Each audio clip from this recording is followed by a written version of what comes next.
Habang tumatanda ka, mas natututo kang pahalagahan ang ating kaligayahan. At minsan ay dumarating ang pagmamahal sa pinaka hindi inaasahang oras at pagkakataon. Pero handa ka bang magmahal ng taong mas bata sa iyo ng maraming taon? Dear Papa Dudut, ang sabi nila minsan daw ang tao tumatanda ng paurong. Nakagagawa ng mga desisyon na walang ibang iniisip kung hindi ang mga sarili nila. Kasi nga ang gusto na lamang nila ay maging masaya at mag-enjoy sa buhay nila. Magandang tanghali, Papa Dudut, at sa mga kabarangay nating nakikinig ngayon.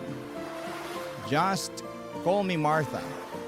I'm 45 years old now at dating guro sa US. Doon na rin ako nakapag-asawa at bumuo ng pamilya. Kaya lang sa kasamaang palad, kakagraduate lamang ng unika iha ko nang mamatay ang asawa ko. At nang magkaroon ng trabaho ang anak ko ay nag-decide na akong umuwi na lamang ng Pilipinas at magtayo ng sariling negosyo. Maayos ang buhay ko sa lumipas na mga taon. Kahit madalas na mag-isa lamang ako, wala naman akong dapat na isipin kung hindi ang sarili ko. Bukod sa maayos naman ang negosyo ay maayos din naman ang buhay ng anak ko sa US. Kaya naman ang mga panahon na yon ay puro pag-i-enjoy na lamang sa buhay ang ginagawa ko, Papa Dudut.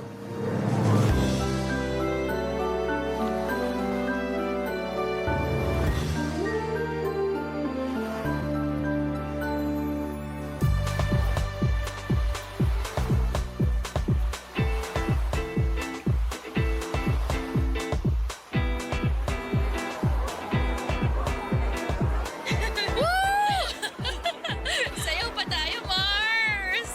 Mars! Pahinga muna tayo. Ano? Ang sabi ko, magpahinga muna tayo kasi nangangawit na yung binti ko sa kakasayaw natin dito. Ay, ano ba naman yan, Mars? Sabi ko naman kasi sa'yo, dalasan mo pagsama sa akin sa gym. Gagawin ko talaga nang maabutan ko naman yung kaseksihan mo. Pero sa ngayon, umupo muna tayo kasi sumasakit na talaga yung mga kasukasukan. Ay nako, tara na nga dun sa table. Grabe, Mars! Ang taas pa rin talaga ng energy mo no hanggang ngayon. Hindi may dedenay na hawak mo pa rin yung title na Queen of the Dance Floor. Ay nako, maka-Queen of the Dance Floor ka naman dyan. Totoo naman, Mars. Aba, tinalo mo pa sa pagsasayaw yung mga bagets na humahataw sa dance floor kanina. Ay, mga kulang kasi sila sa exercise, kaya ang bilis nilang mapagod. Kung kasing sipag mo lang talaga ako mag-exercise, nako, baka magkasing sexy pa rin tayo hanggang ngayon. Naalala ko tuloy ng mga kabataan natin. Nagbibilang pa tayo ng mga nanliligaw sa atin. Pero, ikaw ang palaging nananalo dahil hindi hamak na mas maraming nagkakagusto sa'yo. Sino ba naman kasing hindi magkakagusto sa Campus Muse at Queen of the Dance Floor ng batch natin? Ay naku, matagal naman na yun, Mars. At matagal na ring lumipas ang kagandahan ng kabataan natin. Ay, Mars, teka. May nakatingin dito. Papalapit! Hi ladies. Free cocktails nga pala para sa inyo. Wow! Free cocktails! Anong meron, Pogi? May special promo kasi kami tonight para sa mga best dancers sa floor kanina.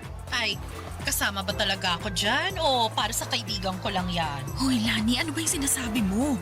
Nakakahiya naman sa kanya. Baka mamaya kung anong isipin eh. Naku, ayos lang yon miss. Magaling ka naman talagang sumayaw kanina. I'm Jeric nga pala, isa sa mga DJ sa resto bar na to. Ah! Oo, alam ko! Alam mo? Ibig sabihin, kilala mo na siya? Ay, hindi ko siya kilala, pero alam kong DJ siya. Kanina ko pa kasi siya nakikita na tumitingin sa'yo mula dun sa pwesto niya sa booth. Alam mo, Mars, kanina ka pa humihirit ng ganyan ha. Nakakaya na talaga dito kay Jeric. Jeric, pagpasensyahan mo na tong kaibigan ko ah. Ganyan lang talaga yung kakulit. Ayos lang miss. I'm Martha nga pala at siya naman si Lani. Nice meeting you ladies. I guess it's time for you to enjoy the drinks and the night. Thank you ulit dito sa cocktail na binigay mo, ha? You're welcome, Martha. See you later. Tama ba yung narinig ko, Mars? Tinawag ka niyang Martha! Ano namang problema doon? Ayun naman talagang pangalan ko.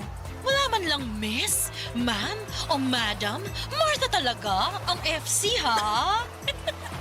Alam mo, Mars, malakas ang kutob ko na type ka ng bagets na yan. Ay, grabe ka naman mag-isip, Mars. Nagbigay lang ng cocktail, type na kaagad ako. Eh bakit naman hindi? Kanina ko pa kaya siya napapansin ha, panay ang tingin niya sa'yo mula dun sa may DJ booth. Tsaka, aminin mo, yummy si bagets. Oo, pero alam mo namang hindi ako pumapatol sa mas bata pa sa akin, no? Kasi ayokong ako yung mas nag-aalaga pagdating sa relasyon. Malay mo naman, mabago ni bagets ang pananaw mo pagdating sa bagay na yan. Basta, malakas ang kutob ko, mukhang tinamaan sa'yo yang si Jerry.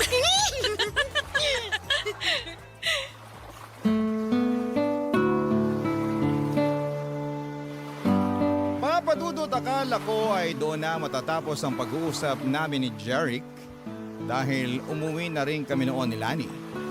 Pero ang hindi ko inaasahan ay yung makatanggap ako ng tawag mula sa kanya kinabukasan.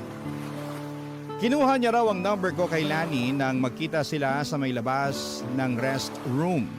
Matagal din kaming nag-usap noon sa tawag at ang dami ko na agad nalaman tungkol sa kanya. Dahil may pagkamadaldal pala siyang tao. Nakwento niya na bunso pala siya sa 5 magkakapatid. Siya na lamang ang walang asawa dahil lahat ng mga kapatid niya ay may kanya-kanya ng pamilya. Madalas ng araw siyang tinutokso kapag may family gathering. Hinahanapan ng girlfriend o babaeng pakakasalan niya raw balang araw. Ang sabi ko naman, bata pa siya sa edad niya na 27 noon. Marami pa siyang makikilala, lalo na sa nature ng trabaho niya. Nang sumunod na mga araw ay pinagbigyan ko na rin si Jeric na magkita kami sa labas. Sa isang coffee shop kami nakita. At aaminin ko na lalo akong nagwapuhan sa kanya noong araw na yon. Noong nakita ko kasi siya sa club ay nakasuot siya ng maluwag na t-shirt. Pawis ang mukha at medyo magulo ang buhok niya. Pero nang araw na nagkita kami sa coffee shop nakasuot ng polo shirt, nakaayos ang buhok at walang bahid ng pawis ang mukha niya. Napaka-komportable ng pakiramdam ko noon, nakausap at kasama ko siya. Kaya naman muling nasundan ang mga pagkikita namin. Mas naging close pa kaming dalawa hanggang sa tumatambay na rin siya noon sa bahay ko para manood ng movie Papadudot.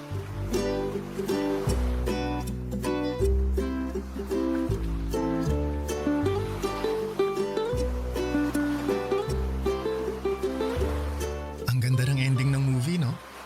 Nagandahan ka kahit parehong namatay yung bida? Oo, kasi namatay sila na pareho nilang alam na mahal nila ang isa't isa. Bihira na kaya ang ganun sa panahon ngayon. Naks, panahon ngayon, parang ang tanda mo na. Totoo naman ang sinabi ko. Bihira na mangyari yung mamahalin mo ang isang tao hanggang kamatayan mo. Sa bagay, may punto ka naman.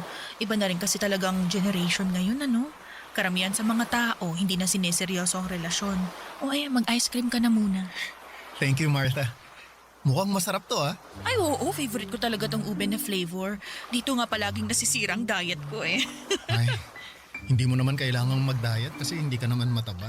Hey, akala mo lang yun kasi palaging maluwag ang mga damit na sinusuot. Uy, ang sexy mo kaya nung gabi sa club kung saan kita unang nakita. Baka sexy ka naman dyan. Party dress kasi yun kaya medyo fit sa katawan ko. Bagay talaga sa'yo kasi lalong lumabas ang kaseksihan mo. Martha, may gusto nga pala akong itanong. Ano yun? Kaya ba hindi ka na nakipagrelasyon mula nung mamatay ang asawa mo? Kasi takot kang hindi seryosohin ang magiging karelasyon mo. At sino namang nagsabi sa'yo niyan? Si Lani? Hindi, hula ko lang yun. Bakit? Totoo ba? Alam mo, hindi naman ako takot pumasok sa relasyon. Siguro sabihin na nating sadyang masaya lang ako sa buhay na meron ako ngayon. Wala ka bang namimiss o hinahanap sa buhay na meron ka nung may asawa ka pa? Kaya naman ang ano? Gaya ng taong magpapasaya at magpapakilig sa'yo araw-araw. Minsan, kailangan din ng tao ng konting tamis sa buhay. Kung gusto ko ng tamis sa buhay, anytime pwede naman akong bumili ng ice cream na kagaya nitong hawak ko ngayon, ano? Hindi naman matamis na pagkain ang tinutukoy ko eh. Teka. Jeric! Bakit mo ko inalikan? I'm sorry. Hindi ko napigilan ang sarili ko. Ayos lang. Wala namang problema para sa akin yung ginawa mo. Anong ibig mong sabihin? Okay lang na hinalikan kita? Oo, binata ka naman at matagal na akong byuda. Kaya wala akong nakikitang mali sa ginawa mo. Ibig sabihin, okay lang na halikan ulit kita?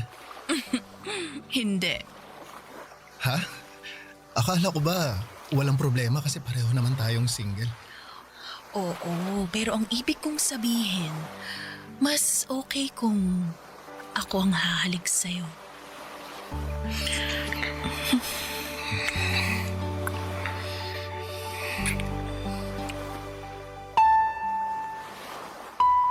Papa Dudut, hindi talaga ako attracted sa mga lalaki na mas bata sa akin. Never ako nag-entertain kapag alam ko na mas matanda ako. Ayoko kasi na ako ang nagdadala, pero iba ang charm ni Jeric.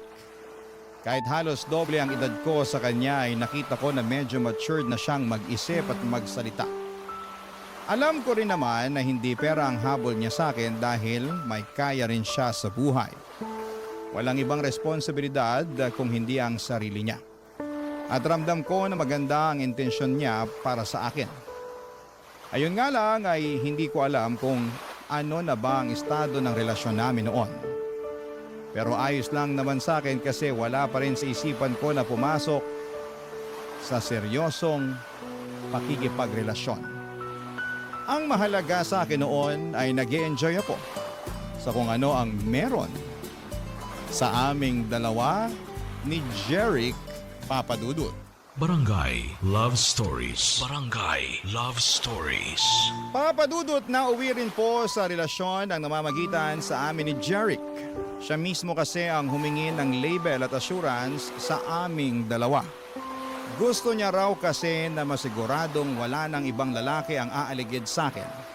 Kahit nga ang kaibigan kong si Lani ay kinikilig noon sa aming dalawa ni Jeric. Sinabi niya na mukhang seryoso daw sa akin si Jeric. Inamin ko naman noon sa kanya ang katotohanan na hindi ako seryoso sa kung ano man ang meron sa amin ni Jeric. Oo, masaya at nag-i-enjoy ako sa company niya. Lalo na at first time kong makipagrelasyon sa mas bata sa akin. Pero wala talaga sa isipan ko na seryosohin ang kung ano man ang namamagitan sa aming dalawa. Pakiramdam ko rin naman noon, Papa Dudut, ay nasa stage si Jeric ng pag-i-explore. Kasama na ang pakikipagrelasyon sa mas matanda sa kanya. Ramdam ko na pareho kami ng hinahanap sa isa't isa. Gusto lamang naming mag-explore at mag-enjoy. At natagpuan namin yon sa isa't isa noon, Papa Dudut.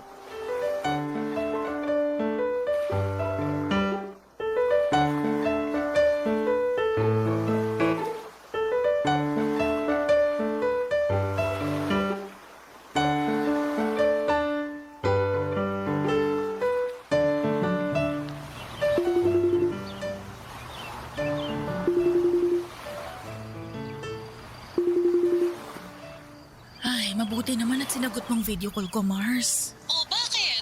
Akala ko ba kasama mo si Jeric sa birthday celebration ng kabarkada niya ngayon? Oo nga, nandito kami ngayon sa bahay ng kaibigan niya. Eh bakit parang inip na yung mukha mo? Tsaka, bakit parang nasa labas? Eh, nandito ako sa may garden nila eh. Mag-isa ka lang dyan? Oo, sinabi ko kay Jeric na magpapahangin lang muna ako dito sa garden. Nilalamok na nga ako dito eh. Ano ba kasing naisip mo at pumunta ka mag-isa dyan sa garden? Mars, naiinip na ako sa loob ng bahay kasama yung mga kaibigan ni Jeric. Yung iba sa kanila, ang lakas magyosi. Eh tapos hindi pa ako makarelate sa pinag-uusapan nila. Ano ba kasi mga pinag-uusapan nila na hindi ka makarelate, Mars? Eh, tungkol sa mga trending na video sa social media. Mga trending na sayaw at kanta. Tinuturuan pa nga nila ako ng dance step. Sabi ko masakit ang binti ko kaya sa susunod na lang. Dapat pinakitaan mo sila ng Martha dance tip mo. Ay naku Mars, kung nakita mo lang sila kanina, iba ang mga trip nilang mga sayaw talaga. Hindi kaya rin ang katawan ko. At saka alam mo ba, pati pala size at design ng brat underwear pinag-uusapan na ng mga bagets ngayon. Ay, talaga ba? Oo, yung isang babae nga ron, kulang na lang maghubad at ipangudngod ang dibdib niya doon sa mga kasama namin. Grabe talaga mga kabataan ngayon, no? Ay naku, sinabi mo pa Mars. Akala ko liberated na ako sa lagay na to Iba pa rin pala talaga yung mga kabataan ngayon. Ay, oo. Ibang-iba talaga sila ngayon kumpara sa atin. Pero, maiba ako. Alam mo, pakiramdam ko, seryoso na yan si Jeric sa relasyon yung dalawa. Ha? Bakit mo naman nasabi yan? Kasi pinakilala ka talaga niya sa buong barkada niya. Hindi ba normal naman yun? Kung kasing edad natin siya, walang espesyal dun sa ginawa niya. Pero dahil malayo ang agwat ng edad natin sa kanya, gusto niya na ipakita sa'yo at sa barkada niya na proud siya sa relasyon yung dalawa. Babe! Ay, Mars, nandito na pala si Jeric. Tawagan na lang ulit kita mamaya, ha? Ay, sige. Mamaya na lang natin ituloy ang chikahan natin. Bye! Eto, iced tea oh. Thank you, babe. Bakit pala hindi ka na bumalik sa loob? Honestly, medyo naiinip kasi ako Hindi ako makasabay sa pinag-uusapan ng mga kaibigan mo. Ganun ba? Sobrang excited pa naman sila na makabanding ka. Lalo na si Paula, yung nagtuturo ng dance step sa'yo kanina. Hindi ko rin naman kasi masabayan yung dance step na tinuturo niya. Alam mo naman ako, hindi ako ganun sumayaw. Oo, alam ko. Sorry, binida ko kasi na magaling kang sumayaw pero iba nga lang sa mga trip nila. Ayos lang. Pasensya na rin kung hindi ako makasabay sa trip ng mga barkada mo, ha? Pero hindi mo naman kailangang pilitin na sumabay sa kanila Gusto mo ba umalis na lang tayo? Ha? Okay lang ba sa'yo? Oo naman. Ayoko na sayangin mo yung oras mo dito nang dahil sa akin, lalo na kung hindi ka naman pala nag-e-enjoy. Mabuti pa, manood na lang tayo ng sine. Maaga pa naman, kaya siguro may mapipili pa tayo ng magandang movie. Sige. Mas gusto ko nga yung idea mo na yan, babe. Sige, ako na lang ang taya ngayon sa movie ticket at popcorn natin. Uy, teka, anong ikaw? Ako ang taya kasi ako ang nagyaya na lumabas tayo ngayon Kaya tara, magpaalam muna tayo sa mga kaibigan ko bago tayo umalis. Papadudot yun ang unang pagkakataon na nakilala ko ang mga kaibigan ni Jerry. Ayoko pa nga sanang sumama kaya lang ay napilitan na rin ako nang medyo magdrama siya sa akin. 3 buwan na rin kasi ang relasyon namin noon at matagal na niya akong kinukulit na gusto na niya akong ipakilala sa mga kaibigan niya. Palagi raw kasi niyang kinukwento sa kanila at sobrang curious na sila na makilala ko. Kaya naman nang magpa-party ang best friend niya para sa birthday nito ay pumayag na akong sumama para makilala ito at iba pang mga kaibigan ni Jerry.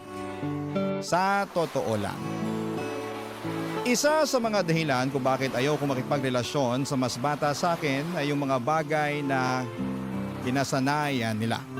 Mga party, alak, vape at kung ano-ano pa. Kahit na ilang taon akong tumira sa US ay hindi ako kasing liberated na mga ibang kabataan ngayon.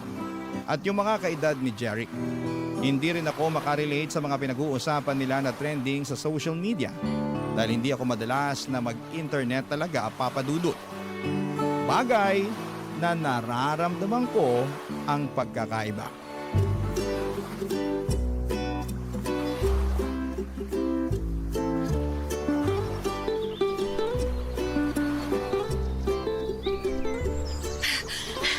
Sandali lang, babe.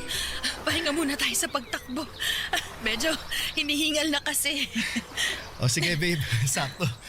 Upo tayo dun sa may waiting shed. Eto, bottled water. Thank you, babe. Pahinga muna tayo ng ilang minuto dito. 2 kilometers na lang naman ang kulang natin Ano? 2 kilometers pa? Oo, konti na lang yun kasi naka 3 kilometers na tayo. Mamatay-matay na nga ako sa katatakbo natin kanina Pwede naman nating mas bagalan ng takbo mamaya para matapos mo yung running workout natin ngayon. Ay, sige. Ang mahalaga naman matapos ko kahit hindi ganun kabilis, tama ba? Oo, kahit lakad takbo pa ang gawin natin mamaya. Yan talagang gagawin ko kasi baka hindi na ako makapag-gym bukas. Pero alam mo, ang galing mo nga babe. Dati 1 kilometer pa lang, tumitigil ka na kaagad sa pagtakbo. Ngayon nakadiretso ka na ng 3 kilometers na takbo. Palakas ka na ng palakas sa pagtakbo, babe. Paano ba naman ako hindi lalakas? Napakahigpit pero napakahati naman ng running coach ko. Naku, yung hati medyo tagilid tayo dyan. Pero yung mahigpit ako na running coach, i-claim ko na yan kasi para sa'yo din naman ng paghihigpit na ginagawa ko eh. Oy, teka, anong hindi ka hati? Halos nakahabol tingin sa atin yung mga babaeng naka-sports bra na nadadaanan nating tumatakbo kanina. Akala mo hindi ko napansin yun, ha? Ah, nabilisan lang sila sa pagtakbo natin kaya sila napalingon. Ikaw talaga kung ano na naman yung iniisip mo. Babe, di ba nabanggit mo na mahilig ding mag-jogging si Trish? Palagi nga niya akong sinesenda ng picture niya sa mga fun run na sinasalihan niya sa US. Madalas din siyang nakikwento tungkol sa personal record na nahihit niya sa pagtakbo niya. At natutuwa talaga ako kapag yun ang topic namin dahil alam ko na pinaghirapan niya yun. Nakakatuwa naman at yun ang madalas niyang ikwento sa'yo. Naku, oo. Kaya nga nakahiligan ko rin ang pagtakbo dahil sa kanya. Ngayon lang talaga ako mas sinisipag. Bakit mo nga pala natanong? Ha? Wala lang. Iniisip ko lang kung ano kaya ang pwede naming pag-usapan na alam kong pareho kaming makaka-relate sa topic. Anong ibig mong sabihin na topic na pag-uusapan nyo ng anak ko? Ang ibig kong sabihin, gusto ko lang na maging komportable siya, nakausap ako. Pag pinakilala mo na ako sa kanya. Abay, bakit mo naman naisip ang tungkol sa bagay na yan? Syempre, doon din naman tayo kasi papunta, di ba? Ipapakilala mo rin ako sa anak mo bilang boyfriend mo. Kasi babe, gusto na kitang ipakilala sa parents ko eh. Plano ko nga na isama ka sa family gathering namin next week para makilala mo na rin ang ibang kamag-anak ko. Teka, hindi ba parang masyado namang mabilis sa mga plano na nasa isip mo, babe? Maglilimang buwan pa lang ang relasyon natin. Babe, kagaya nga ng sabi ko kanina, doon din naman tayo papunta. Ipapakilala mo ako sa anak mo at ikaw naman, ipapakilala ko sa pamilya ko. Kaya bakit pa natin patatagalin yun? Pwede naman natin gawin yun habang maaga pa. Huwag kang mag-alala. Mabait ang pamilya ko, lalo na si Mami. At sigurado ako na magkakasundo kayong dalawa. Papadudot, nagulat talaga ako nang sabihin ni Jeric na gusto na niya akong ipakilala sa pamilya niya. Nang marinig ko yun mula sa kanya ay kinabahan talaga ako. Hindi dahil sa excitement, kung hindi alam kong gusto ng iba na ang gustong mangyari ni Jeric sa relasyon namin. Papadudot, doon ko naramdaman na mukhang tama si Lani sa palagi niyang sinasabi na seryoso na si Jeric sa kung ano ang meron sa aming dalawa. Oo, may mga oras noon na nagpaplano si Jeric para sa future naming dalawa at gusto niya na sa susunod na taon ay kumuha na kami ng bahay para sa aming dalawa. Gusto niya rin na pagkatapos daw ng kasal namin ay sa ibang bansa kaming mag-honeymoon. At kung sino lang ang dapat na maging bisita sa araw ng kasal. Marami pa siyang mga plano at hindi ko naisip talaga na seryoso siya sa mga bagay na yon, Papadudot. Pero kinakabahan ako ng dahil doon. Barangay Love Stories. Barangay Love Stories. Papadudot, nagsimula na po akong makaramdam ng pagkailang kay Jeric noon. Para bang nabawasan yung kilig at excitement na nararamdaman ko noon. Oo, at naging masaya ako sa relasyon namin, pero hindi talaga pumasok sa isipan ko na magiging seryoso siya sa akin. Na magiging seryoso kaming pareho. Kaya nga kapag nagtatanong siya kung kailan ko siya ipapakilala sa anak ko, ay umiiwas akong sagutin yon, Papadudot. Dahil wala akong balak na ipakilala siya sa anak ko na halos ilang taon lang ang tanda niya. Hindi ko rin ma-imagine ang sarili ko na magpapakasal ulit tapos sa mas bata pa sa akin. Doon na po ako nagdesisyon na simulang iwasan si Jeric. Binawasan ko yung mga oras na magkasama kami. Gumagawa ako ng dahilan kapag nag-aaya siya ng date.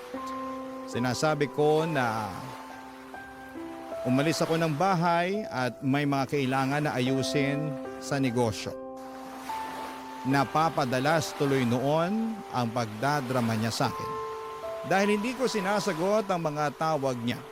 Sandamakmak na chat or text message naman ang natatanggap ko mula sa kanya. Hanggang sa isang araw ay hindi ko na siya naiwasan nang bigla siyang pumunta sa bahay, Papa Dudut. Sakto naman na may ine-expect ako na delivery kaya lumabas ako at pinagbuksan ko siya ng gate ng mga oras na yon.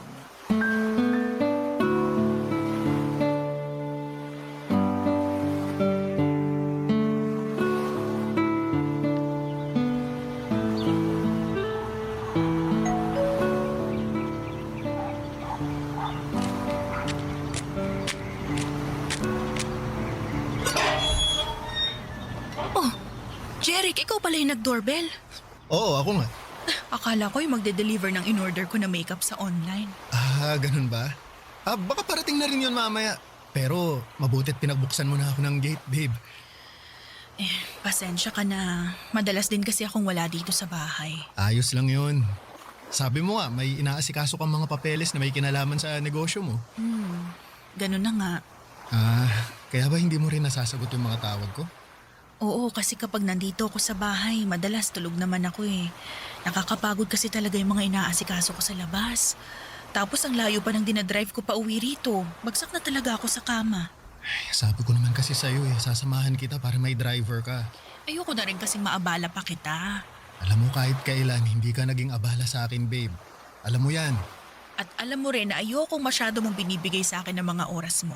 May trabaho ka at sariling buhay na dapat asikasuhin. Pero parte ka naman ng buhay ko, kaya dapat inaasikaso din kita, babe. Kaya kong asikasuhin ang sarili ko. Hindi ka dapat mag-alala sa akin, Jeric.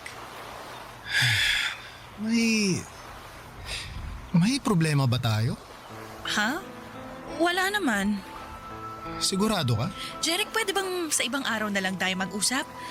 Gusto ko sanang... Kung wala tayong problema, bakit tinatawag mo ako sa pangalan ko at hindi babe? Pwede bang sa ibang araw na lang natin pag-usapan to? Teka nga. Jeric! Iniiwasan mo ba ako? Please, gusto ko sana muna magpahinga. Gusto ko lang namang malaman kung ano bang dahilan ng pag-iwas mo sa akin, babe. Kung may nagawa ba akong hindi mo nagustuhan, pwede mo naman kasi akong kausapin eh. Ano? Gusto mo ba talagang malaman, Jeric? Gusto ko ng space. Space? Bakit? Anong nagawa kong mali para humingi ka ng space sa akin? Wala, okay? Wala kang nagawang kahit anong pagkakamali. Gusto ko lang huminga muna. Yung makakakilos ng hindi ko kailangan ipaalam sa'yo yung bawat galaw ko. Babe, kung nasasakal ka lang pala sa ginagawa ko, pwede naman akong mag-adjust.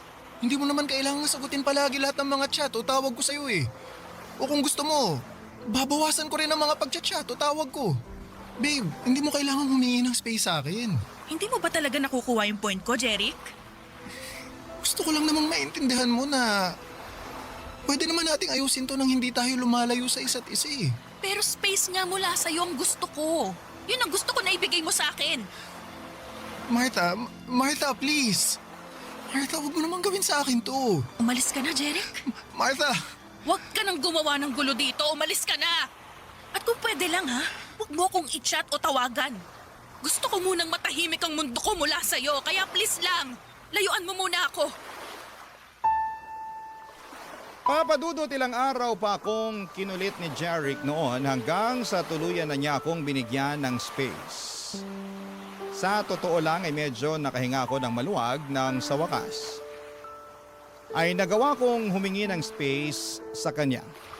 Medyo nasasakal at nauumay na rin kasi ako sa sobrang kaswitan niya.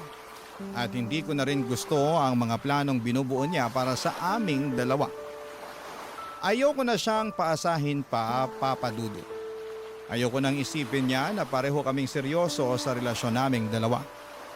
Hindi ko naman kasi talaga alam na aabot sa puntong gusto niya akong pakasalan sa hinaharap. Nabanggit niya pa nga noon na kung hindi ko na raw siya mabibigyan ng anak, ay pwede naman daw kaming mag-ampon at sigurado daw siya na magiging mabuti pa rin kaming mga magulang. Yung mga plano niya na yon ay wala sa mga plano ko para sa sarili ko. Kaya bago pa mas lumalim ang nararamdaman niya para sa akin ay tinapos ko na ang namamagitan sa aming dalawa, Papa Dudut.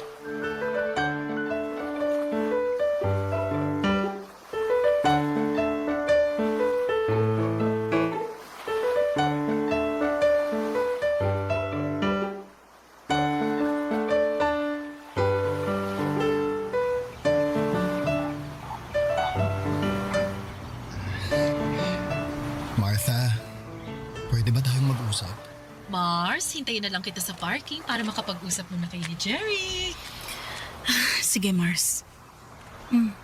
Tungkol saan pa bang gusto mong pag-usapan natin, ha, Jeric? Siyempre, Jeric, hindi pa ba malinaw sa'yo ang lahat? ang alin ba, Martha? Humingi ka lang naman ng space sa akin, di ba? At binigay ko yun sa'yo. Siguro naman oras na para ayusin na natin tong dalawa. Wala na nga tayong dapat ayusin. Hindi mo pa rin ba talaga nakikita yon? Pero ano ba talagang nagawa akong mali, Martha? Bakit bigla na lang gusto mo nang tapusin ang relasyon nating dalawa? Dahil alam kong wala nang patutunguhan tong ginagawa natin. Itong relasyon natin. Paano walang patutunguhan? Martha, seryoso ako sa'yo. Alam mo yan. Mahal kita. Mahal na mahal. Hindi kita mahal. Anong sabi mo? I'm sorry, pero kailangan na nating tapusin ang lahat sa ating dalawa. Sorry kasi nakikipag-break ka na talaga sa akin? Sorry kasi hindi mo ako mahal? O sorry kasi kahit kailan hindi mo naman talaga ako minahal? Martha, minahal mo naman ako, di ba? Sabihin mo sa akin. Minahal mo ako, di ba? Baka naman pwede nating subukan na ayusin to.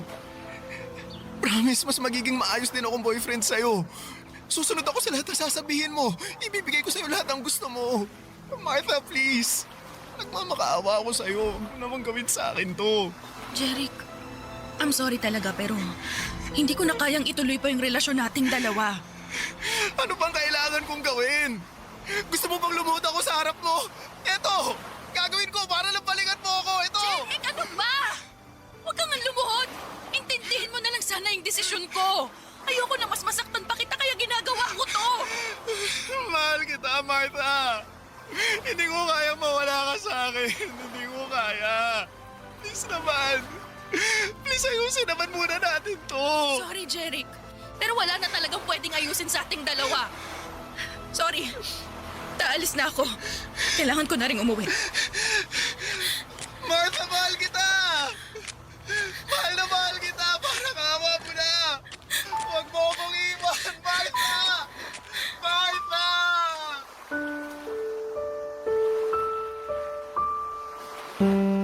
Papa Dudut, hindi rin naman naging madali sa akin ang pakikipaghiwalay kay Jerry. Kahit paano ay naging espesyal siya sa akin at aaminin ko na napakilig niya rin talaga ako. Para akong bumata ng 10 taon ng mga panahon na magkarelasyon kaming dalawa. Wala siyang ibang pinaramdam sa akin kung hindi puro kilig at saya lamang. Siguro kung nakilala ko siya noong kabataan ko at pareho kami ng edad ay baka siya na ang nakatuluyan ko. Pero hindi ngayon na gusto ko na lamang mag-enjoy sa buhay na mag-isa. Hindi rin kagad sumuko noon si Jeric, Papa Dudut. Sinubukan niya pa rin gumawa ng paraan para magkabalikan kami. Sa kabila ng ilang ulit na pagtataboy ko sa kanya, may ilang beses pa siyang pumunta sa bahay para subukan na kausapin ako.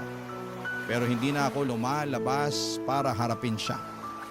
Kinukulit niya si Lani na tulungan siyang makausap ako at may isang beses na pumunta siya sa bahay na lasing at sumisigaw sa labas. Napilitan akong lumabas para kausapin siya.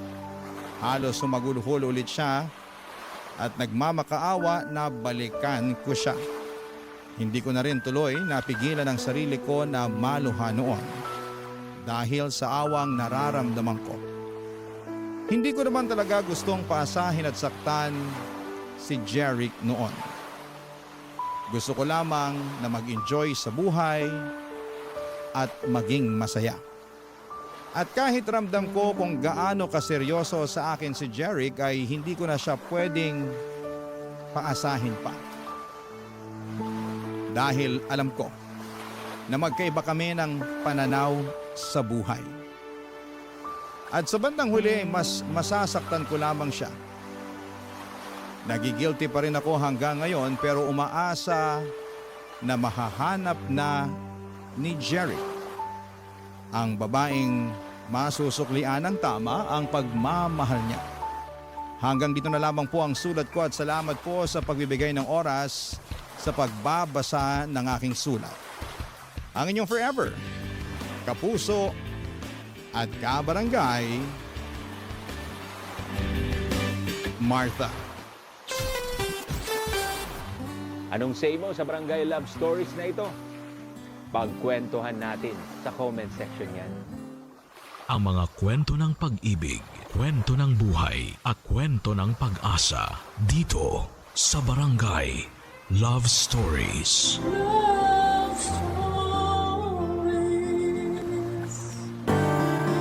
Walang perpektong pamilya.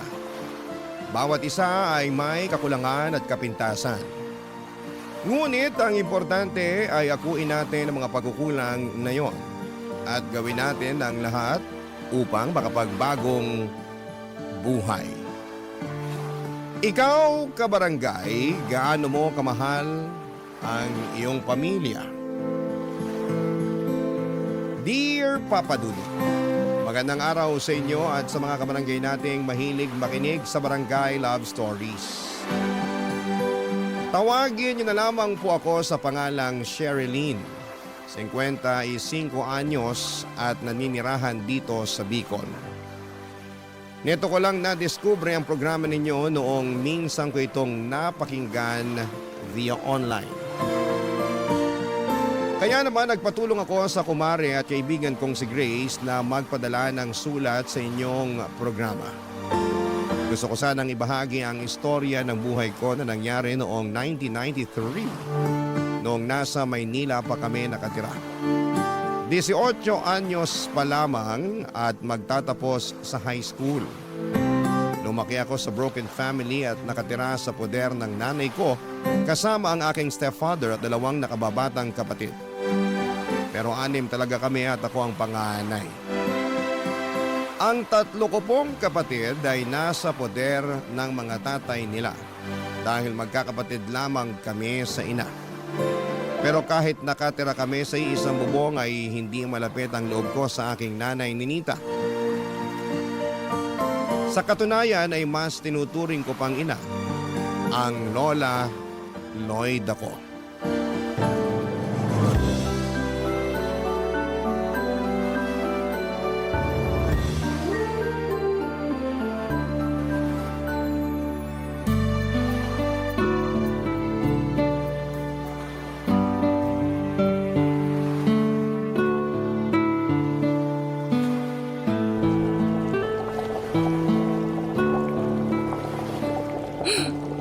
Bango naman ang tinolang manok. Malapit nang maluto to. Buti pa, maghanda ka na ng mga plato sa mesa at maghahain na ako maya-maya. Sige la, sakto gutom na talaga ako. Di po kasi ako kumain ng almusal sa bahay kanina eh. Ha? Bakit naman? Wala lang po, hindi ko lang gusto kasabay sila nanay tsaka yung pamilya niya. Bakit? Saka anong pamilya niya Pamilya mo rin naman sila. Nakalimutan mo na ba na mga kapatid mo sa ina yung mga anak nila ng tatay-tatayan mo? Hindi ko po nakakalimutan yun, pero ewan, pakiramdam ko po talaga hindi pamilyang turing nila sa akin kaya gano'n na rin yung nararamdaman ko. Kumbaga, magkakasama lang kami sa bahay pero wala talaga akong kakampi dun. Anong ibig mong sabihin? Pinagtutulungan ka ba ng mga kapatid mo? Minsan, pero hindi naman ako papatalo sa kanila dahil mas malaki pa rin ako sa kanila. Tirising ko sila eh. Ay, tigilan mo nga yan. Hindi yan gawain ng isang ate. Dapat magpasensya ka sa mga kapatid mo at maging mabuting ehemplo sa kanila. Ewan ko po la, pero pakiramdam ko talaga ibang-iba kami. Kahit kami ni nanay, di rin naman kami magkasundo pag nasa bahay. Kaya nga mas gusto ko na lang dito sa inyo kasi mahal niyo ako eh. Mahal ka rin naman ng nanay mo. Oh, ito na ang niluto kong tinola para sa'yo, Apo. Teka, ilagay ko lang dito sa mesa. Upo na tayo para makakain na. Yun oh, grabe ang bangot, mukhang masarap. Masarap talaga yan kasi ako ang nagluto niyan. At niluto ko yan para sa'yo. Kain ka ng marami, Apo, ha? Opo, La. Salamat po talaga ha. Saan? Sa tinola? Opo, pero hindi lang po sa tinola. Salamat sa lahat-lahat kasi pag nandito po ako sa inyo, pakiramdam ko hindi ako nag-iisa tapos meron akong kakampi. Di tulad pag nasa bahay ako, kaya ayoko dun eh.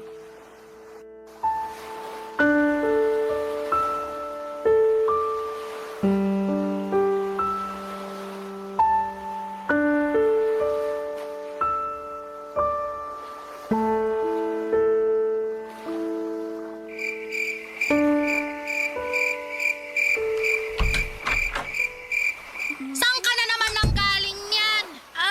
Kinalola po. Buti na isipan mo pang umuwi. Akala ko kasi doon ka na naman matutulog kagaya ng palagi mong ginagawa. Mahiya-hiya ka naman, Sherilyn. Nakikisiksik ka pa doon sa lola mo kita mong doon umuwi ang mga tiyo mo paggabi. May bahay ka naman dito sa atin pero punta ka pa rin ng punta doon. Alam ko naman po na may bahay tayo, kaya nga po ako umuwi, di ba? Ano sinabi mo? Sinabi ko lang naman po yung totoo. Saka bakit po kayo nagagalit sa akin? Lola ko naman po yung pinupuntahan ko doon. Magalit kayo kung sa ibang bahay ako pumunta at hindi kina lola. Magagalit talaga ako lalo na kapag hindi ka nagpapaalam. Nay naman eh. Hindi na po ako bata na kailangan niyo pang alamin kung saan pumupunta. Hoy! Para sa kaalaman mo, bilang nanay mo nag-aalala ako na baka bigla na lang may mangyaring masama sa'yo. Tapos, hindi ko alam kung sa kahanapin o sino sisisihin ko. Tapos mamaya, baka mabuntis ka pa bigla. Ang bata-bata mo pa. Alalahanin mong bawal ka pa magka-boyfriend. Hindi po mangyayari yun kasi hindi naman ako katulad nyo. Ano sinabi mo? Totoo naman, di ba? Maaga kayo nung nabuntis sa akin, tapos iba-iba pa yung mga tatay namin ng mga kapatid ko. Bakit niyo po ako sinampal? Sumusobra na kasi ang bibig mo. Kayo po yung sumusobra kasi nananakit na kayo. Galit ako sa'yo. Galit ako sa'yo!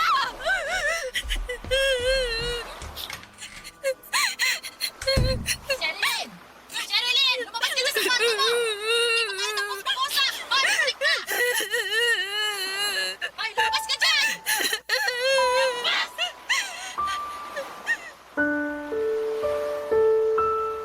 Papa Dudut, hindi ko mapigilang magalit sa nanay ko matapos niya akong pagsalitaan ng mga ganong bagay. Pakiramdam ko ay nagmamalinis siya samantalang siya nga ang gumawa ng bagay na kinakatakutan niyang mangyari sa akin katulad ng pagkabuntis ng maaga. Sa bagay, lumalabas na takot siya sa sarili niyang multo. Sumasama tuloy ang aking loob. Bukod doon ay nasasakal din ako sa paraan ng pagdidisiplina niya sa akin kaya naman mas lalo akong nagrebelde. Nawala na rin ang prioridad ko sa pag-aaral at natuon ang aking atensyon sa mga barkada. Pagkasama ko kasi sila, pakiramdam ko ay hindi ako nag-iisa at nakakahinga ako ng maluwag kumpara kapag nasa bahay namin. At hindi ngayon nakawala sa mapanuri at mapag-usisang mata ni Tito Ryan, Papa Dudut.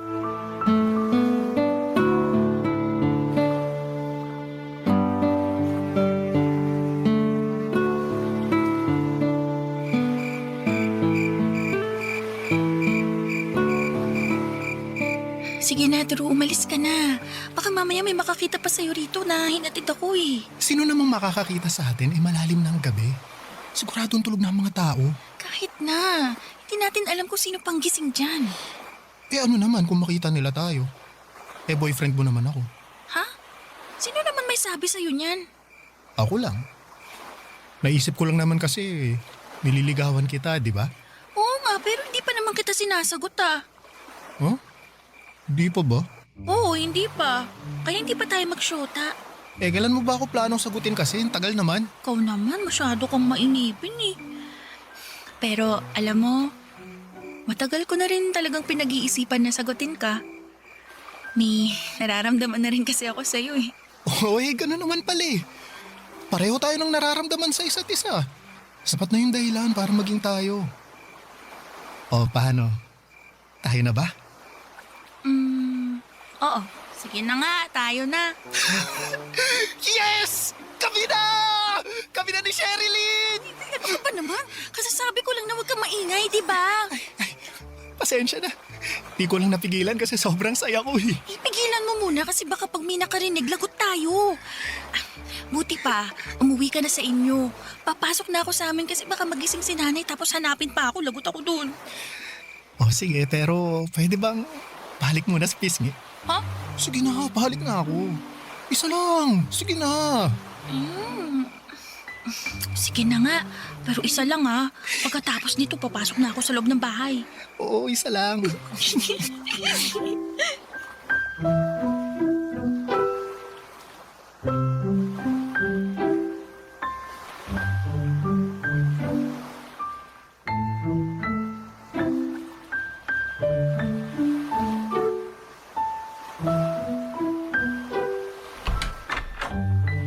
Tulog na siguro sila kasi nakapatay ng ilaw. Buti pa, magdahan-dahan na lang ako sa paglalakad para makapunta na ako sa kwarto. Ay! Bakit ngayon ka lang? Po! Narinig mo ako. Sagutin mo tanong ko, Sherilyn. May ginawa lang po ako sa bahay ng kaklase ko para sa school namin kaya ginabi po ako ng uwi. Sinong kaklase? Yung naghatid sa'yo dyan sa labasan at humalik pa sa'yo sa pisngi? Nakita niyo po yun? Aba syempre. Di pa naman kasi ako tulog kaya nakita ko lahat. Di mo pa sinasagot ang tanong ko ha? Kaklase mo ba yon? Hindi po. Hindi? Eh ano mo siya? Boyfriend? Wag na wag mong susubukan magsinungaling sa akin kasi hindi ako tanga. Alam ko yung nakita ko ha? Boyfriend mo ba yung lalaki na yon? Opo, Tiyo. Susumbong kita sa nanay mo. Wag po, pagagalitan po ko ni nanay. Kaya nga isusumbong kita. Kasi kabilin-bilinan niya na wag ka munang magbo-boyfriend. Pero sinuway mo yung kagustuhan niya kaya lagot ka. Parang awa niyo na po, wag niyo po akong isumbong. Eh, sige. Hindi kita isusumbong kung papayag kang gawin ng gusto ko. Ano po ba yun? Alam mo, matagal na talaga akong nagagandahan sa'yo eh. Gabi-gabi kong pinagpapantasyahan yung katawan mo. Baka naman, pwede mo akong pagbigyan. Kahit ngayon lang, hindi natin sasabihin sa nanay mo. Ano po? Bitiwan niyo nga ako. Napapaliw na yata kayo eh. Ano nababaliw? Di ako baliw ha! Baliw kayo, bastos! Bitiwan niyo sabi ako eh. Subukan niyo pong may gawin sa akin, sisigaw ako. Para malaman pati ng mga kapitbahay natin yung kaayupan niyo.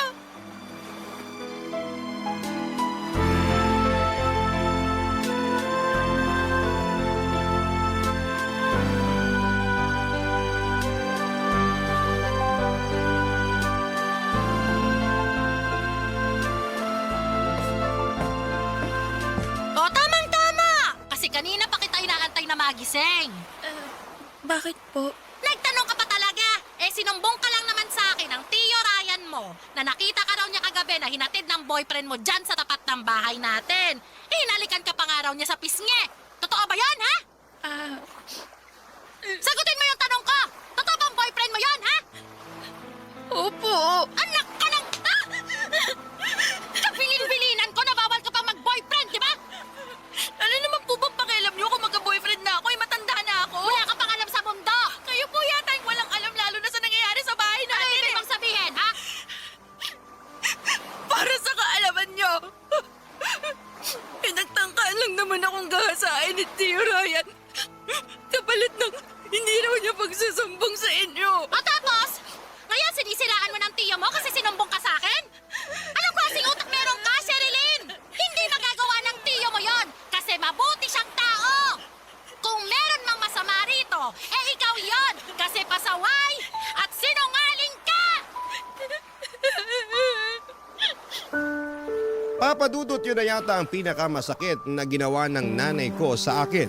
Bukod sa pinaramdam niya na hindi niya ako prioridad bilang anak. Ang sakit pala na hindi ka paniwalaan at ipagtanggol ng tao na una mong inasahan na gagawa noon dahil magkadugo kayo. Kaya naman mas nadagdagan lamang ang hinanakit ko sa kanya ng mga panahong yon.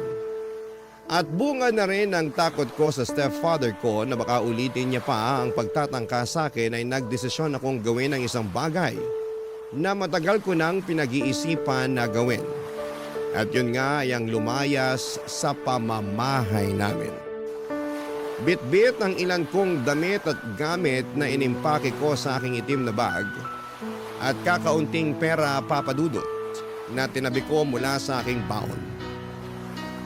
Ay nakapag-desisyon na akong umalis sa aming bahay noong sumunod na araw para makalaya ako sa pagdurusa at makalaya ako sa hinanakit na dulot ng pamilyang aking kinagisnan. Oras na para isipin ko naman ang ikagaganda ng buhay ko. Barangay Love Stories. Barangay Love Stories. Papadudot nakituloy ako sa bahay ng boyfriend kong si Drew at sakto lang ang laki ng tinitirhan nila at kasama niya roon ang mga magulang niya at 3 nakatatandang kapatid na babae. Mabait naman sa akin si Drew at tinanggap naman ako ng kanyang pamilya noong nakiusap siyang makikitira ko doon. Pero sa una lang pala yon at puro lamang sila pakitang tao. Tumira kami doon ng 2 buwan at hindi nagtagal ay lumabas din ang tunay nilang kulay lalo na noong nabuntis ako ni Drew. Sa katunayan ay hindi nila tinago sa akin ang pagkaayaw nila na nakikisiksik ako sa pamamahay nila. Nalaman ko rin ang totoo na dismayado sa akin ang nanay niya dahil nag-aaral pa nga kami ng mga panahong yon. Tapos ay magkakaanak na. Hindi rin naman ako may pagtanggol ni Drew dahil mas kampi pa siya sa kanyang pamilya. Kaya noong naramdaman kong wala na akong puwang sa pamamahay nila, ay muli akong nag-alsa balutan at umuwi sa lola ko. Tinanggap niya ako sa poder niya at namasukan naman ako bilang trimmer sa isang patahian para makaipon ng pera. Hindi nagtagal ay nagsilang ako ng isang malusog na sanggol na babae.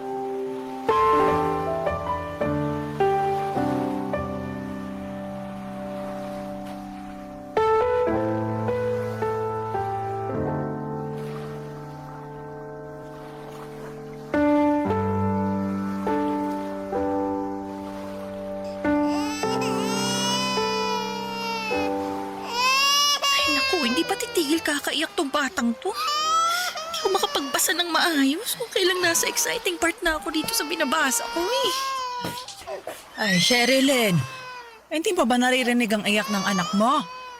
Kulang na lang kabagin tong bata, maawa ka naman sa kanya. Buti pa, kargahin mo na muna tong apo ko. Kawawa sa'yo yung anak mo eh. Ay, na baby. Andito na si Lola. Sus, paano naging kawawa yan ang ayos-ayos ng higaan niya? Nakadede na rin at napalitan ng diaper. Yung ibang bata nga dyan walang maayos na hinihigaan. Tapos gutom, hindi nakakaranas magsuot ng diaper. Ano bang pinagsasasabi mo dyan? Hindi naman yun ang ibig kong sabihin Para kasing yun na rin yung pinalalabas nyo sa pagkakasabi nyo, kawawa naman yung anak ko eh. Kawawa ang anak mo kasi hinahayaan mo lang umiyak. Samantalang andyan ka naman sa tabi niya at nagbabasa lang naman ng libro. Lumalabas na mas inuuna mo pa yan kaysa patahanin yung anak mo. Lola naman, ito na nga lang yung libangan ko kapag wala akong trabaho tapos sinisita nyo pa. Hindi ko sinisita ang libangan mo. Pero baka nakakalimutan mong dapat unahin mo ang responsibilidad mo sa anak mo. Kakainis namang responsibilidad yan. Anong pinagsasasabi mo? Bakit ka naiinis anak mo to? Sinabi ko bang hindi? Natural, anak ko yan kasi galing niya sa tiyan ko. Pero nakakasawa na rin kasing alagaan yan, la. Kailabutan ka nga sa mga sinabi mo, Sherilyn. Nagsasabi lang po ako ng totoo. Tsaka yun ang nararamdaman ko eh. Wala kang karapatang mapago dahil nanay ka na. At hindi mo pwedeng ayawan ng basta-basta ang anak mo. Ewan ko bala. Pero naisip ko na sana hindi na lang ako nagkaanak. Kung alam ko lang na nakakapagod maging nanay, yung bang wala akong matinong pahinga pag nasa bahay kasi kailangan kong alagaan, asikasuhin yung bata na yan. Hindi na nga rin ako nakakakain ng maayos kasi gusto lagi magpakarga. Ingay-ingay pang umiyak, kala mo inaapi. Sana talaga pinalaglag ko na lang yan dun pa. Nasisiraan ka na ba talaga ng ulo? Paano mo naisip yan sa sarili mong anak? Baka sumpain ka ng langit sa mga pinagsasabi mong yan, Sherilyn. So nahihirapan ako eh. Ano gusto niyong gawin ko? Kaya nga andito ako para tulungan ka. Ako ang nag-aalaga at nagbabantay sa anak mo kapag nasa trabaho ka, hindi ba? Makakasigurado ka na ligtas ang anak mo kasi apo ko rin naman ang batang to. Pero pag nandito ako sa bahay, hindi nga ako makapagpahinga ng maayos, La. Pagod na nga ako sa trabaho eh. Pati ba naman dito sa bahay, pagod pa rin ako. Tapos kasalanan pa ng batang yan. Ganyan talaga pag may anak ka na. Meron ka ng responsibilidad. Kaya nga nakakapansisi magkaanak eh. Nakakamiss din yung buhay ko nung wala pa yung batang yan. Eh ginusto mo rin naman yung nangyari, hindi ba? Sumama ka sa boyfriend mo at nagpabuntis kahit na nag-aaral ka pa. Tapos ngayon, sisisiin mo tong anak mo? Eh alam natin pareho na wala naman siyang kasalanan. Buti pa, Sherilyn. Huwag mo nang dagdagan yung pagkukulang mo sa anak mo. Dapat nga ikaw ang nag-aalaga sa kanya. Kasi nanay ka niya. Pero dahil hindi ka naman sinusuportahan ng tatay ng apo ko, kailangan mo talagang magtrabaho. Pero pakiusap naman, apo. Pag andito ka sa atin unahin mong intindihin tong anak mo. Sanggol pa lang siya. Kailangan ka niya. Kailangan niya ang nanay niya.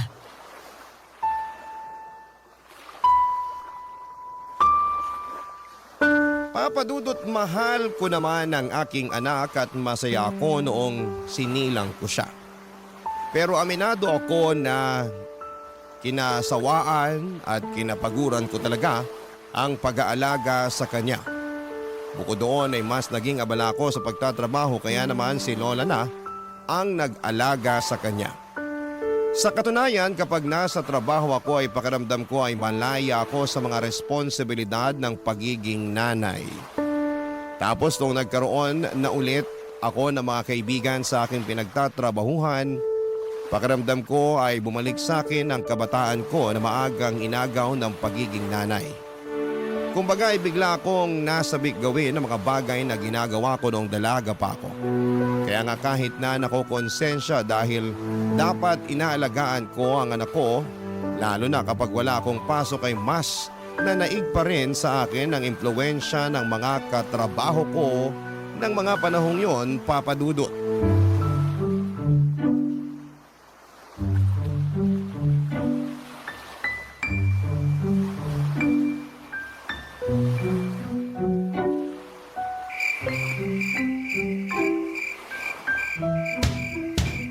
Tao po! Tao po! Papasukin niyo ako! Tama naman tong bahay na kinatuko, diba? Lola! La! Lola Loida! Ay, Santissima, Sherilyn! Bakit ka sumisigaw dyan? Ang ingay-ingay mo!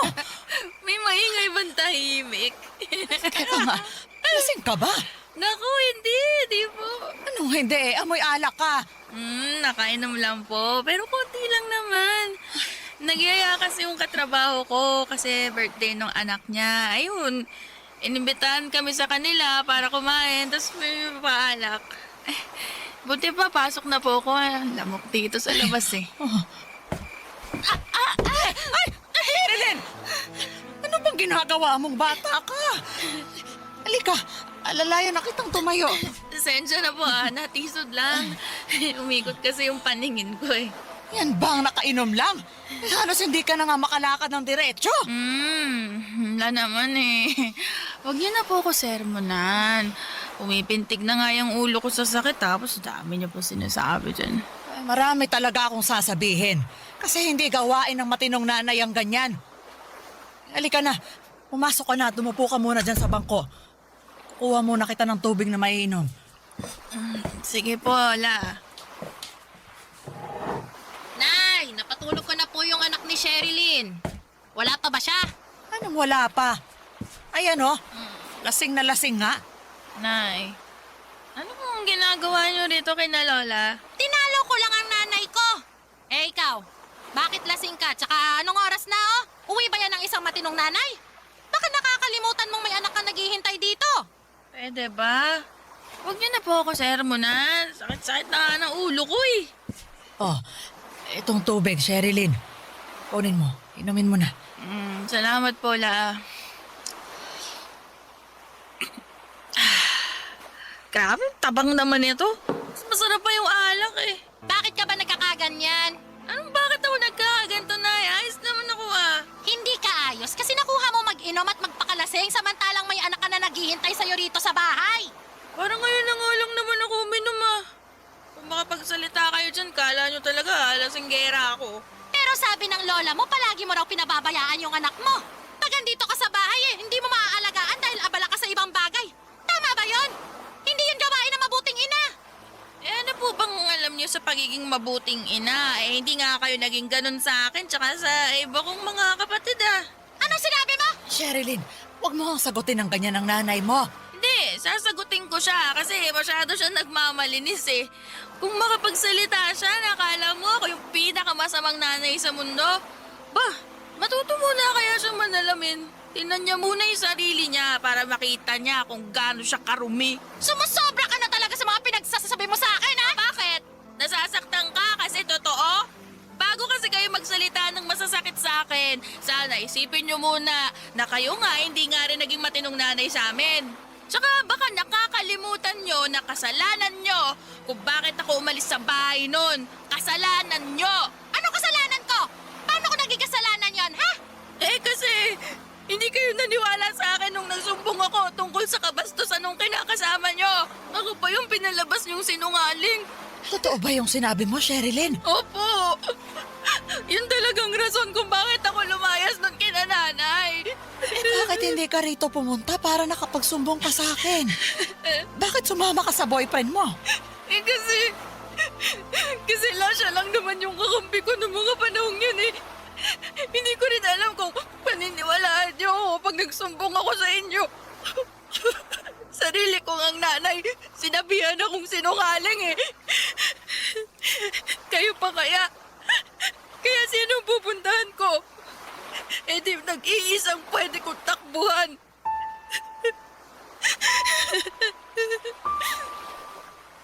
Papadudot masama ang loob ko sa nanay at lola ko dahil pakiramdam ko ay pinagtulungan nila ako ng mga panahong yon. Nagkampihan sila at pinamukha sa akin na ako na ang pinakamasama at pabayang nanay sa buong mundo samantalang hindi rin naman sila perpekto. Hindi rin naman sila naging mabuting nanay sa mga anak nila kaya pare-pareho lamang kami. Nang dahil sa away namin yon ay lumayo ang loob ko sa kanila at buti na lang at nandyan ang mga katrabaho ko na handang makinig sa mga kwento ko tungkol sa pamilya namin. Isa nga sa kanila ay sinulsulan ako na lumayas na raw sa amin at sumama na lamang kay Samuel. Katrabaho rin namin at kursonada ako. Papadudot hindi nagtagal ay nagdesisyon ako makipagtanan sa kanya at iwanan ng lola ko at ang aking anak. Papadudot. Barangay Love Stories. Barangay Love Stories. Papadudot mula Maynila ay inuwi ako ni Samuel sa Bicol dahil doon nakatira ang kanyang pamilya.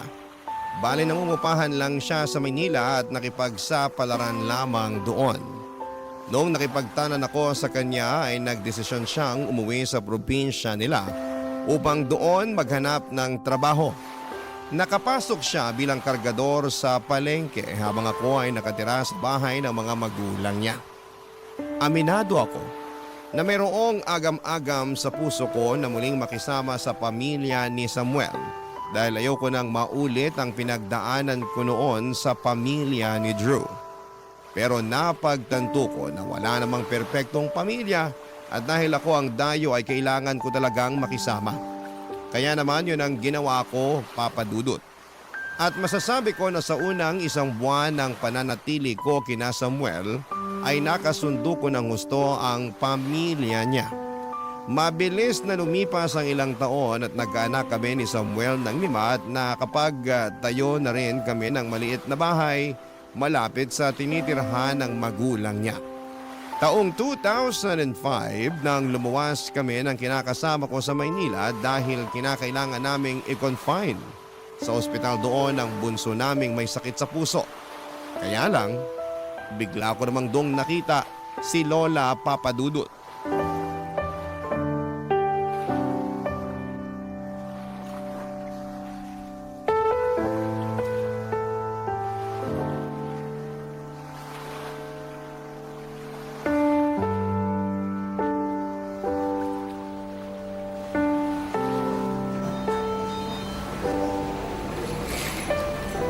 Sherilyn!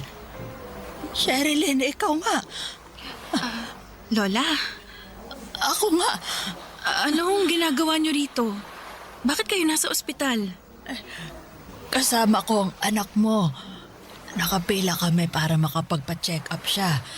Pero kinailangan kong pumunta sa butika. Kaya iniwan ko muna siya kasama ang tiyo niya. Ganun po ba? Ano ba namang klaseng tanong yan? Hindi mo ba itatanong kung anong sakit niya o kung kumusta na ba siya? Pasensya na po pero hindi na ako interesadong malaman. At bakit? Saka, bakit ngayon ka lang nagpakita sa amin? Saan ka ba pumunta nung umalis ka sa bahay natin noon? Wala na ho kayo doon, La. Anong wala na ako doon? Iniwan mo nga sa akin yung anak mo. Matagal ko na pong kinalimutan na anak ko siya. Saka may sarili na akong pamilya ngayon. Meron na rin akong mga anak kaya bakit ko pa siya iisipin? May sarili rin ho akong problema, La. Pero anak mo pa rin siya. At kahit na pagbalik-baliktarin mo ang mundo, hindi mo na mababago ang bagay na yon. Anong klaseng nanay ka kung di minsan hindi sumagi dyan sa isip mo kung kumusta na yung anak na iniwan mo sa akin? Ganyan na ba talaga katigas ang puso mo? Matigas na akong matigas pero hindi po ba kayo nakikinig? Matagal ko nang kinalimutan yung anak kong yan. Hindi na ako nanay niyan. Hindi pa ako handang maging nanay sa kanya noon kaya hindi niyo ako masisisi kung inuna ko yung sarili ko. Tapos ngayon, handa ka nang maging nanay sa iba mong anak? Oo, ganun na nga. Hindi mo ba naisip kung ano na lang ang mararamdaman ng anak mo pag nalaman niya yung mga pinagsasasabi mo? Sigurado ako na masasaktan siya ng husto.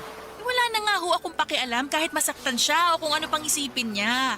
Basta ang mahalaga sa akin ngayon ay mga anak ko sa kinakasama ko. Sa kanila ako magpapakananay at hindi sa batang yon. Sa inyo na lang siya, total, mas malapit naman kayo sa isa't isa. Natatandaan ko na tumatahan siya pag karga-karga niyo pero kung ako yung bumubuhat sa kanya kung todo iyak siya. Kakauburido. Wala ka kasing tiyaga, saka iyakin naman talaga ang mga bata. Huwag mong sabihin hindi. May mga anak ka na rin naman, hindi ba? Basta. Kahit ano pang sabihin nyo, ayaw ko sa batang yan. Matagal ko na siyang kinalimutan. Naisip ko pa nga na sana hindi ko na lang siya pinanganak nun. Hindi na ako interesado na malaman ng tungkol sa kanya kasi hindi na ako ang nanay niya. Kaya wala na akong pakialam sa kanya. Mag-ingat ka sa mga sinasabi mong yan. Dahil baka karmahin ka dahil sa pagpapabaya mo sa anak mo.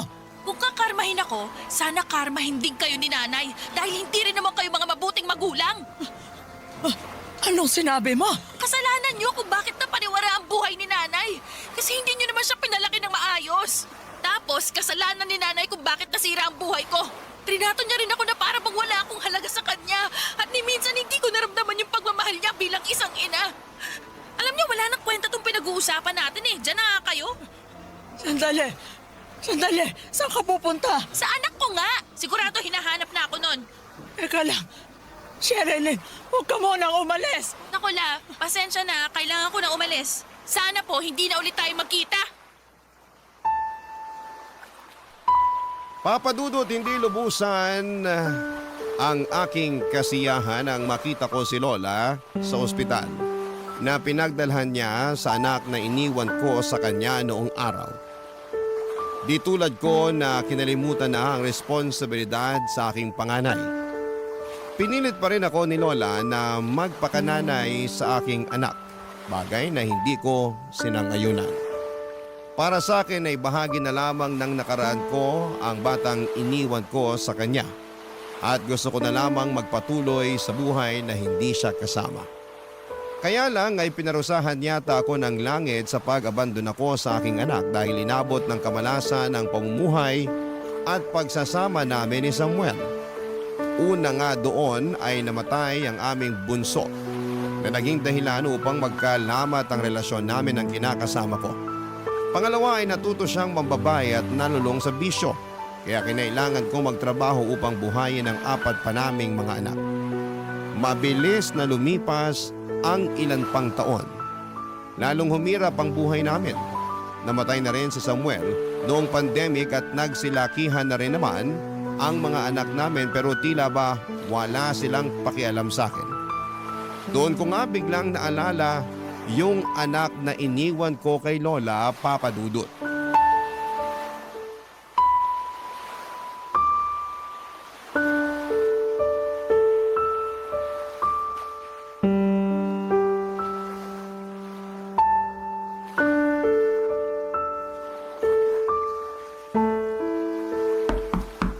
Tao po!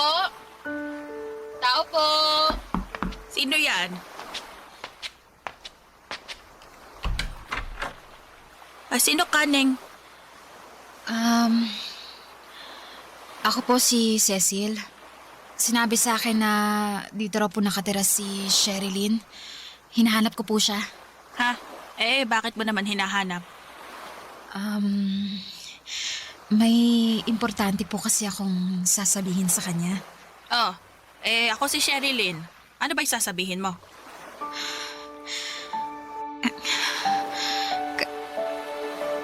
Kayo po si Sherilyn? Kayo po yung nanay ko? Ha? Ano ba pinagsasasabi mo? Hindi ako ang nanay mo. Paano kita naging anak? Sige nga. Baka po nakalimutan niyo lang pero anak niyo po ako. Ako po si Cecil. Yung baby na iniwan niyo noon kay Lola Loida. Cecil? Opo. Pwede ko po ba kayong yakapin? Sige. Pwede naman. Salamat po. Huwag ka nang umiyak dyan. Pati tuloy ako naiiyak na rin dito. Hindi ko lang po kasi mapigilan. Lalo sobrang saya ko dahil sa wakas nahanap at nakita ko na po kayo. Masaya rin naman ako pero paano nangyari yon? Paano mo ko nahanap? At bakit mo ko hinahanap? Mahaba pong kwento eh. Kung ganun pumasok ka muna rito sa bahay ko at maupo ka para makapagkwentuhan naman tayo. Pasensya ka na kung barong-barong lang itong tinitirhan ko. Naku, wala naman pong kaso yun. Pasok na po ako. Sige, pasok ka. Gusto mo ba ng tubig? Kaya lang hindi malamig Ay, hindi po. Ayos lang po ako. Hindi mo pa sinasagot yung tanong ko, Cecil. Bakit mo ba ako hinahanap? Ang laki-laki ng kasalanan ko sa'yo nung baby ka pa. Wala na po sa akin yun. Kinalimutan ko na po yun kasi sinabi sa akin ni Lola na nanay ko pa rin naman daw kayo. Ako nga ang nanay mo na nang iwan sa'yo nung araw. Pero nakaraan na po yun. Iba na po ngayon. Walang pinagkaiba ang nakaraan sa kasalukuyan dahil may nagawa ako noon na ikinahihiya ko sa ngayon. At unang-una na nga ron yung pangiiwan ko sa'yo nung maliit ka pa. Alam mo, hindi na ako umaasa na magkikita tayo ulit. Akala ko hindi mo nagugustuhin hanapin ang nanay na nang abandon na sa'yo dahil galit ka sa akin. Nagalit po ako sa inyo. Pero syempre, nanaig pa rin sa akin yung pagpapatawad at kagustuhan na makita at makilala kayo. Pakiramdam ko kasi hindi buo yung pagkatao ko hanggat hindi ko nagagawa yung bagay na yun, Nay. Kaya nga, tsinaga ako hanapin kayo. Naku nalaman mo patuloy ang sitwasyon ko at mag-isa na lang ako sa buhay. Dahil yung mga ibang mga anak ko may kanya-kanya ng pamilya. Sigurado ako ganun ka rin. Nay, wala pa po akong sariling pamilya. Abala po kasi ako sa negosyo ko sa Maynila. Kaya nga po, kung gusto nyo, pwede ko kayong isama. Tumira na kayo sa bahay ko para magkasama na po tayo. Kahit namang gustuhin ko hindi ko naman maiiwan tong lugar na to. Dito na ako tumira at tumanda. Hindi na ako mabubuhay sa Maynila. At saka, ayos lang naman ako rito. Kaya ko ang sarili ko. Ayaw niyo po ba akong makasama? Gusto. Pero sana maintindihan mo na matanda na ako. Hindi na rin ako sanay bumiyahe ng malayo. Madali na rin akong mapagod. Sakitin na. Ayoko naman na problemahin mo pa ako kapag tumira ako doon ng kasama ka. Ang gusto ko, mabuhay ka na hindi mo na ako iniisip. Kasi nakaya mo nga noon na mabuhay na wala ka sa piling ko. Ayos lang ako rito. Kaya ko ang sarili ko. Masaya naman ako kahit mag-isa na lamang na namumuhay dito. Papa Dudut, hindi totoo na masaya ako na mag-isa lamang ako. Hindi rin totoo na ayos lamang ako. Na kaya kong mabuhay na hindi nakikita o nakakasama ang mga anak ko. Oo, nagpanggap lamang ako sa harapan ni Cecil dahil nahihiya ako na makita niya akong malungkot at miserable. Ang totoo ay hindi ko pa rin kayang harapin magpahanggang ngayon ng anak ko na iniwan ko noon sa lola ko dahil kinakain pa rin ako ng matinding kahihiyan at konsensya sa ginawa ko sa kanya.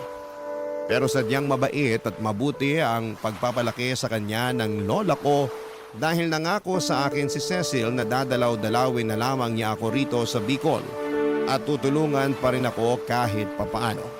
Hinayaan ko na lamang siya na gawin ang kagustuhan niya kahit nalabag yon sa kalooban ko.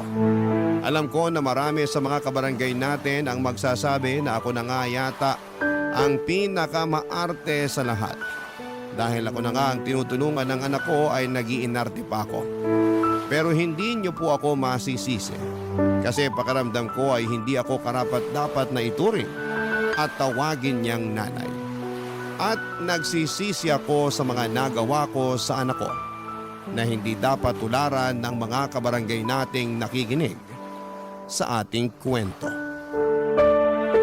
Hanggang dito na lamang po ang sulat ko, Papa Dudut. Maraming salamat sakaling mapili po ninyong i-ere ang aking kwento sa inyong programa. God bless sa inyo and more power. Ang inyong forever, kapuso at kabarangay, Sherilyn. Kwentuhan naman tayo dito sa comment section.